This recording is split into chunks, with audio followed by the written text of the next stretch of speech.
Hello student, today we are going to start our new exercise 11F.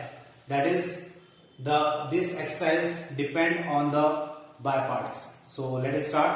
देखिए आप लोगों ने जब डिफरेंशिएशन पढ़ा था तो डिफरेंशिएशन के अंदर आप लोगों ने ध्यान से देखा होगा कि अगर जब दो फंक्शन होते हैं तो उनके बीच में हम लोग प्रोडक्ट रूल लगाते हैं। लेकिन जब अभी तक हम लोग इंटीग्रेशन करते हुए आए हैं तो इंटीग्रेशन के अंदर अभी तक हमने कहीं पर भी प्रोडक्ट रूल नहीं लगाया, क्योंकि एक्चुअल में यहाँ पे कोई प्रोडक्ट रूल नहीं होता, लेकिन यहाँ पे प्रोडक्ट रूल को रिप्लेस करता है बाय पार्ट्स। तो यहाँ पे बाय पार्ट्स होता है। बाय चांस अगर आपके पास दो फंक्शन है और उन दोनों फंक्शंस को आपको मल्टीप्लाई भी करना है और इंटीग्रेट भी करना है, तो उस केस में हम लोग यहाँ पर बाय पार्ट्स का यूज करते हैं। अब बाय पार्ट्स कैसे काम करता है अपन आज उसी बात को सीखेंगे भी सही और उसके ऊपर कुछ क्वेश्चंस भी करेंगे। देखिए मेरे पास एक क्वेश्चन है x cos x, तो x cos x को मुझे बाय पार्ट से सॉल्व करना पड़ेगा, क्योंकि आपको जितनी भी मेथड बताई गई है सिखाई गई है आप उसमें से कोई सी भी मेथड इसके ऊपर लगा लीजिए, ये क्वेश्चन सॉल्व डायरेक्टली नहीं हो पाएगा। मुझे इसको सॉल्व करने के लिए ऑब्वियस है कि यहाँ पर बाय पार्ट्स का यूज करना पड़ेगा, क्योंकि यहाँ पे दो फंक्शन है, एक है x और एक है cos x। तो अगर मुझे इसको इंटीग्रेट करना है तो उस कंडीशन में मुझे इस पे बाय पार्ट्स लगाना होगा। बाय पार्ट्स लगाने के लिए आपको सबसे पहले मैं फॉर्मूला लिख के बताता हूं और उसको किस प्रकार से अप्लाई किया जाता है, फिर अपन उसकी बात करेंगे। मान लीजिए आपके पास दो फंक्शन है f ऑफ x और g ऑफ x, मुझे इसको इंटीग्रेट करना है। अब एक रूल होता है आइलेट। इस आइलेट के रूल के बेसिस पर हम लोग डिसाइड करते हैं कि इन दोनों में से कौन सा फंक्शन फर्स्ट फंक्शन होगा और कौन सा फंक्शन सेकंड फंक्शन होगा। तो मान लेते हैं फिलहाल कैसे डिसाइड करेंगे वो हम लोग अभी क्वेश्चंस के साथ मैं आपको उसको भी एक्सप्लेन कर दूंगा। अभी इसके बेसिस पर हमने डिसाइड कर लिया कि ये फर्स्ट फंक्शन है और ये सेकंड फंक्शन है। तो इस कंडीशन में क्या होगा, फर्स्ट फंक्शन को रखिए एज इट इज, इंटीग्रेशन कीजिए सेकंड फंक्शन का, मतलब अगर मैं इसको f ऑफ x लिखूं तो कोई दिक्कत नहीं होना चाहिए, और g ऑफ x का यहाँ पे क्या हो जाएगा इंटीग्रेशन, साथ में आएगा dx माइनस, अब dy dx करेंगे हम लोग किसका, फर्स्ट फंक्शन का अगेन मतलब f ऑफ x, और इसी के साथ प्रोडक्ट होगा integration of g of x dx। मतलब आपको पहले इसका डिफरेंशिएशन निकालना है, इसका इंटीग्रेशन निकालना है, दोनों का प्रोडक्ट करना है, और प्रोडक्ट करने के बाद फाइनली फिर से आपको क्या करना है, इंटीग्रेशन करना है। तो ये बेसिक फॉर्मूला हो गया बाय पार्ट्स का, और इसी फॉर्मूले को हम लोग जब भी दो फंक्शन प्रोडक्ट के फॉर्म में होंगे और उनका इंटीग्रेशन करना होगा तो हम इसी तरीके का यूज करेंगे। तो यहाँ पे आपको समझ में आया होगा कि first function as it is लिखना है, सेकंड फंक्शन का इंटीग्रेशन करना है, माइनस फिर इंटीग्रेशन किसका करना है, फर्स्ट फंक्शन का डिफरेंशिएशन, और सेकंड फंक्शन का जो इंटीग्रेशन आएगा उसके प्रोडक्ट का आपको यहाँ पे क्या करना है, इंटीग्रेशन करना है, और फाइनली ये जो होगा ये आपको आपका आंसर देगा। अब यहाँ पे बात आती है कि हम फर्स्ट फंक्शन और सेकंड फंक्शन कैसे डिसाइड करेंगे। तो देखिए आइलेट का फुल फॉर्म होता है, इसका मतलब होता है इनवर्स, इसका मतलब होता है logarithmic, then A means algebraic, T means trigonometric,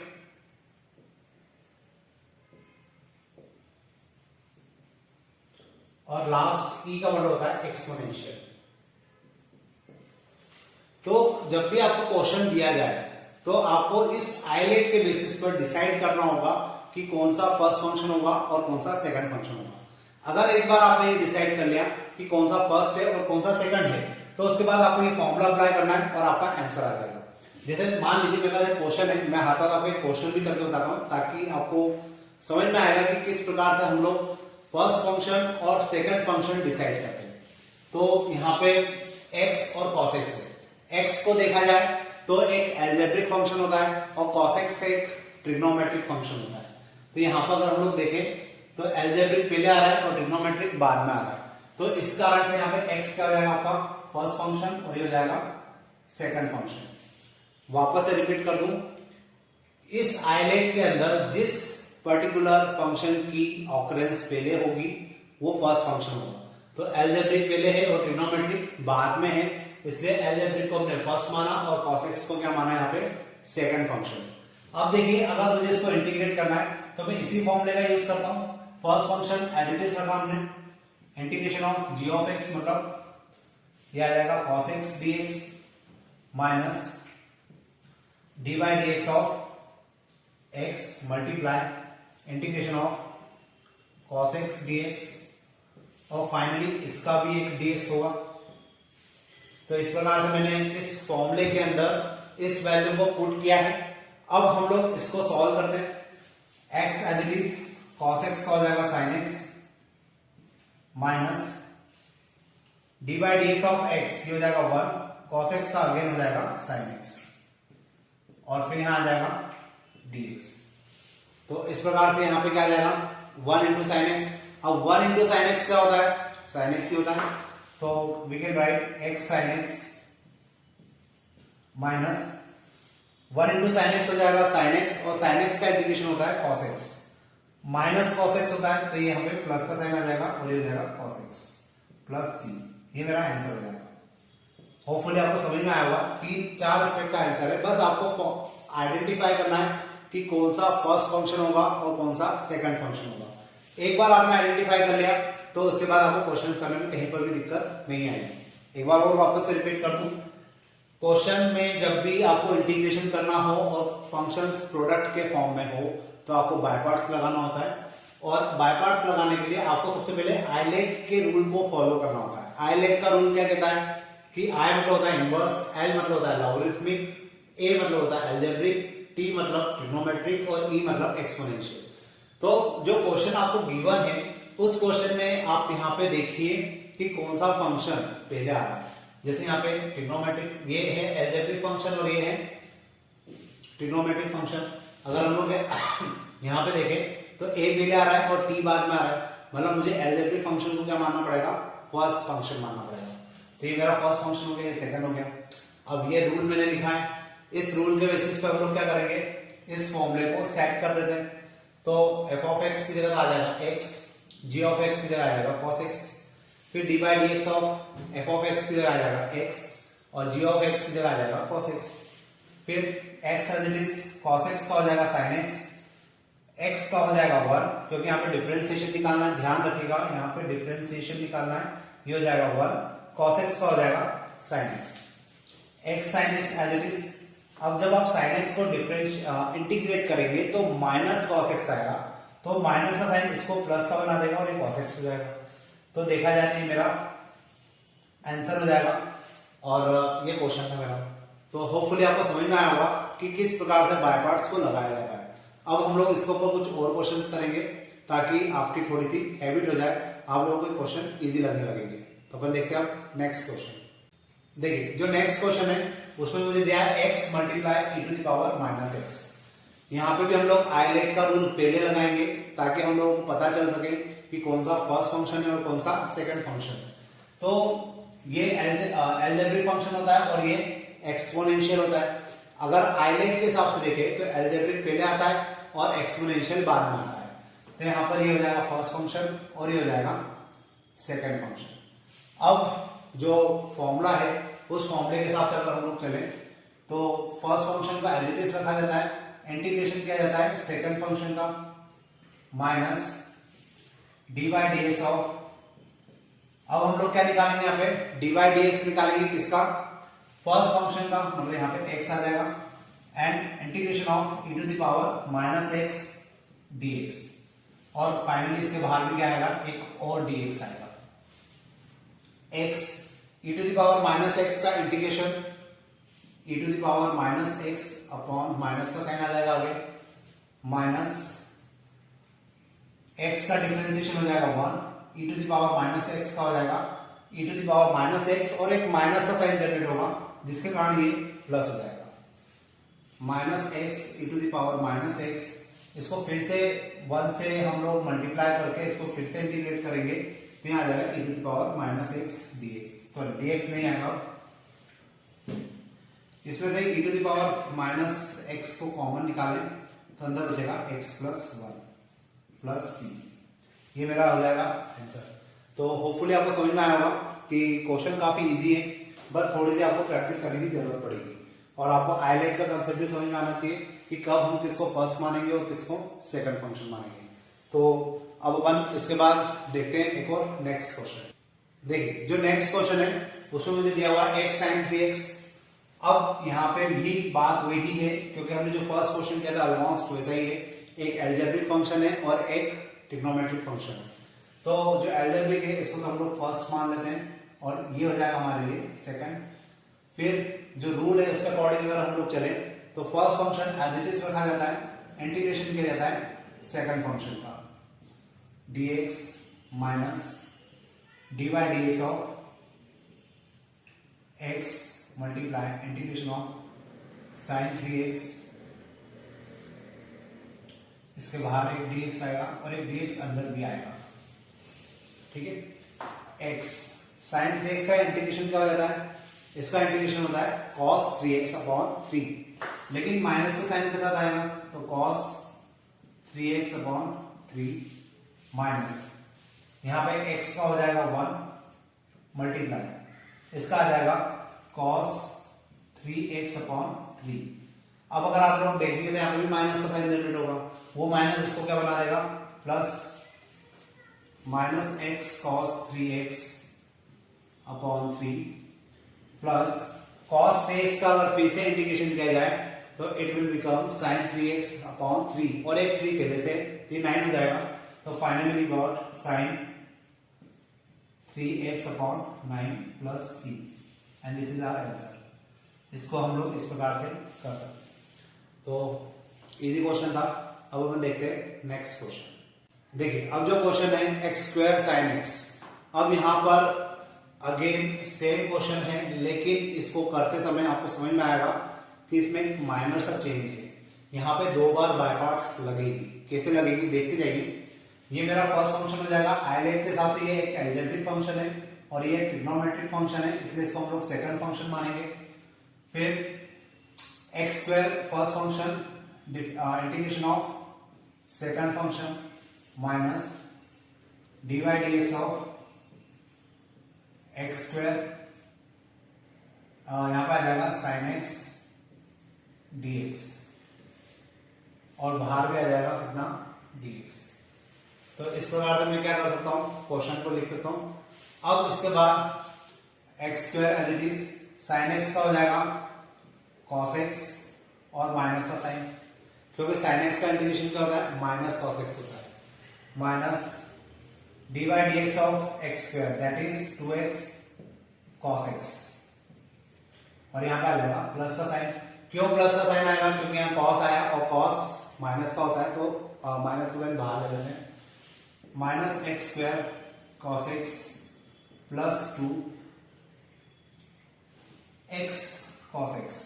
अब अगर आप लोग ध्यान से देखें तो यहां पर 2 फंक्शन है, बीच में प्रोडक्ट है, इंटीग्रेशन का साइन है, तो मतलब मुझे यहाँ पे फिर से क्या करना होगा, बाय पार्ट्स अप्लाई करना होगा। तो बाय पार्ट्स अगर अप्लाई करेंगे तो ये फर्स्ट फंक्शन हो जाएगा और ये सेकंड फंक्शन हो जाएगा। तो minus x square cos x plus 2 first function as it is integration of second function dx minus dy dx of x integration of cos x dx और बाहर एक और dx। मैंने यहाँ पे क्या किया, फिर से बाय पार्ट्स लगा दिया है क्योंकि यहाँ पे फिर से हमें बाय पार्ट्स लगाने की जरूरत पड़ रही है। इसके बाद वाले स्टेप में हम लोग क्या लिख सकते हैं, minus x square cos x plus 2 x cos x का हो जाएगा sin x माइनस यहां हो जाएगा 1, यहां हो जाएगा sin x dx। तो ऑलमोस्ट मेरा ये तो कंप्लीट है। अब इसके बाद मैं क्या कर सकता हूं, minus x square cos x है और ये जो टर्म है इनको मैं उधर लिख के सॉल्व करता हूं, minus x square cos x plus 2x sin x और 2 को मल्टीप्लाई इसमें करेंगे, sin x का होता है माइनस cos x, वो माइनस इसको प्लस का बना देगा तो हो जाएगा प्लस 2 cos x। तो फाइनली मेरा क्या हो जाएगा, आंसर हो जाएगा। और इस प्रकार से इस क्वेश्चन को हम लोग परफॉर्म करेंगे। तो आपको एक चीज समझ में आना चाहिए कि बाय पार्ट्स के अंदर बाय पार्ट्स भी लगता है, मैक्सिमम 2 बार लगता है। ऐसा कोई क्वेश्चन शायद ही आपको मिलेगा जिसमें बाय पार्ट्स के अंदर बाय पार्ट्स के अंदर बाय पार्ट्स मतलब 3 बार बाय पार्ट्स लग रहा हो। 2 बार तो फिर भी आपको क्वेश्चन है काफी ऐसे कि जिसमें 2 बार बाय पार्ट्स लगेगा। तो अब अपन देखते हैं इसमें गई एक और नेक्स्ट क्वेश्चन।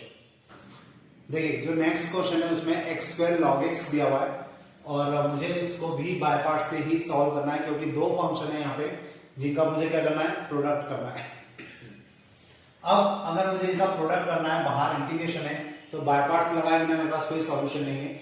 मैं इसमें बाय पार्ट्स अप्लाई करता हूँ। तो मुझे पहले जज करना होगा कि कौन सा फर्स्ट फंक्शन होगा और कौन सा सेकंड होगा। तो आइलेट के हिसाब से ये फर्स्ट हो जाएगा, अब ये सेकंड हो जाएगा, क्योंकि अपन जो आइलेट लिखते हैं इसमें अगर आप लोग ध्यान से देखें तो लॉगरिथमिक फंक्शन है और ये अलजेब्रिक है। तो लॉगरिथमिक फंक्शन की प्रायोरिटी ज्यादा होती है, इस कारण से हम लोग लॉगरिथमिक फंक्शंस को फर्स्ट फंक्शन मानेंगे और जो अलजेब्रिक फंक्शन है उसको सेकंड मानेंगे। अब अगर मैं इसको सॉल्व करूं तो first function as it is मतलब log x integration of x square dx minus dy dx of log x and integration of x square dx और बाहर एक और dx। होपफुली समझ में आया होगा कि मैंने क्या किया यहाँ पे। अब इसके बाद हम लोग क्या करेंगे, एक्स स्क्वायर का इंटीग्रेशन हो जाएगा x cube by 3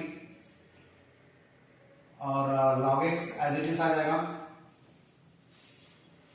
minus log x का डिफरेंशिएशन हो जाएगा 1/x और एक्स स्क्वायर का इंटीग्रेशन हो जाएगा एक्स क्यूब बाय 3 dx। अब इसका इंटीग्रेशन निकालने के पहले मैं इसको थोड़ा सा सिंप्लीफाई कर लेता हूं। तो ये हो जाएगा x cube by 3 log x minus x by 1/3 को बाहर लिख लेते हैं, एक्स dx यहाँ स्क्वायर बचेगा क्योंकि एक एक्स से एक एक्स कैंसिल हो गया तो एक एक्स स्क्वायर बच जाएगा। अब मुझे केवल इसको इंटीग्रेट करना है, x cube by 3 log x minus 1/3 इसका हो जाएगा एक्स क्यूब बाय 3।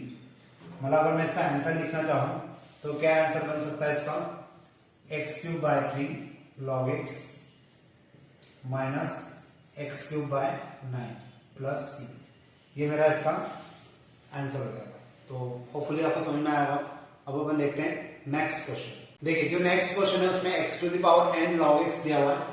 तो देखा जाए तो अलजेब्रिक फंक्शन है, ये लॉगरिथमिक फंक्शन है। तो यहाँ पर हम लोग क्या करेंगे, दोनों को इंटीग्रेट करेंगे लेकिन बाय पार्ट्स के थ्रू करेंगे। और बाय पार्ट्स के लगाने के पहले हमें पता होना चाहिए कि कौन सा फर्स्ट फंक्शन होगा और कौन सा सेकंड होगा। तो यहाँ पे लॉगरिथमिक फंक्शन हमेशा फर्स्ट होता है और अलजेब्रिक सेकंड होता है। तो फॉर्मूला अप्लाई करते हैं, log x x की power n dx minus dy dx of log x integration of x की power n dx and whole dx। x to the power n का हो जाएगा x to the power n plus 1 upon n plus 1 log x minus dy dx of log x हो जाएगा 1 upon x और इसका आ जाएगा x to the power n plus 1 upon n plus 1। Clear. अब ये तो मेरा आंसर ये तो कंप्लीट हो चुका है, लेकिन दिक्कत अभी मुझे आने वाली है कहां पर, इस पार्ट में। तो n प्लस 1 तो कांस्टेंट है, तो n प्लस 1 को मैं बाहर निकाल सकता हूं, 1 अपॉन n प्लस 1, अंदर बचेगा x की पावर n। अब यहाँ x की पावर n कैसे बचा, क्योंकि x की पावर 1 है, ये ऊपर जाएगा तो एक x कैंसिल हो जाएगा तो केवल x की पावर n बचेगा। अब x to the power n plus 1 upon n plus 1 log x minus 1 upon n plus 1 और it is x to the power n plus 1 upon में n प्लस 1। अब दो n प्लस 1 हो गए तो इसको मैं स्क्वायर करके भी लिख सकता हूँ, x to the power n plus 1 common निकाल लेते ज्यादा अच्छा हो जाएगा। तो x to the power n plus 1 को कॉमन निकाला, अंदर बचेगा, यहाँ बचेगा केवल log x और यहाँ आ जाएगा 1 अपॉन n प्लस 1। ये मेरा आंसर हो जाएगा। और इस प्रकार से क्वेश्चन सॉल्व हो जाएगा। तो आज अपन ने जितना पढ़ा होपफुली आपको समझ में आया होगा, बाय पार्ट्स अच्छे से समझ में आया होगा। अभी इसके बहुत सारे क्वेश्चन है, इसके बाद इसमें सेकंड एक्सरसाइज भी है जो कि बाय पार्ट्स के ऊपर ही है। हम लोग दोनों एक्सरसाइज को एक साथ ही करने वाले हैं। तो अब जब हमारा नेक्स्ट लेक्चर बनेगा उसमें हम लोग बाय पार्ट्स के ऊपर ही थोड़े और क्वेश्चंस करेंगे, और अब जो क्वेश्चंस होंगे उनका लेवल थोड़ा सा टिपिकल होता जाएगा। तो आप लोग थोड़ा सा फोकस करिएगा, इन क्वेश्चन की प्रैक्टिस करेगा, आपको इजीली समझ में आएगा। तो आज के लिए अपन इतने करते हैं। Thank you.